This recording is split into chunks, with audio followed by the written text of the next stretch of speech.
ગામમાં એક વૃદ્ધ વ્યક્તિ વૃક્ષ નીચે બેઠો હોય છે. થોડી વારમાં ત્યાંથી એક મુસાફિર પસાર થાય છે. એ મુસાફિર એ વૃદ્ધને ગામના લોકો વિશે પૂછે છે. ત્યારે એ વૃદ્ધ આંખોમાં શાણપણ સાથે અને ચમક સાથે એને વળતો પ્રશ્ન કરે છે કે મુસાફરભાઈ, તમારે ત્યાં કેવા લોકો રહે છે? ત્યારે એ મુસાફિર હવા ચડાવીને બોલે છે કે અમારે ત્યાં તો કપટી અને એકબીજાનું અહિત કરનારા લોકો જ વસે છે, જેમની અંદર ભરી ભરીને ઈર્ષા જ ભરેલી છે. વૃદ્ધ નિસાસા નાખતા બોલે છે, અરે ભાઈ, તમારા ગામમાં પણ એવા લોકો છે? અહીં પણ કપટી અને અહંકારી લોકો વસે છે.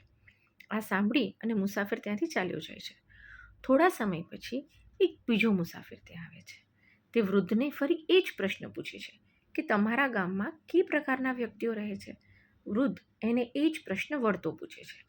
ત્યારે એ માણસ ગર્વભેર કહે છે કે અમારા ગામમાં તો એકબીજાની મદદ કરનાર, પરોપકારી અને સેવાભાવી લોકો વસે છે. વૃદ્ધ હસીને કહે છે, શું વાત છે, અહીં પણ તો પરોપકારી અને સેવાભાવી લોકો વસે છે. આ સાંભળી અને મુસાફર ખુશ થઈને ત્યાંથી જાય છે. આ બધું જ દૂર બેઠેલો એક બાળક જોઈ રહ્યો હોય છે. એ વૃદ્ધ પાસે આવે છે અને કહે છે કે દાદા, તમે બંને મુસાફિરને તદ્દન વિરોધાભાસી જવાબ કેમ આપ્યા? ત્યારે વૃદ્ધ હસીને કહે છે કે દીકરા, આ દુનિયા આપણા હૃદયમાં છે અને આપણે એને પ્રતિબિંબિત કરીએ છીએ.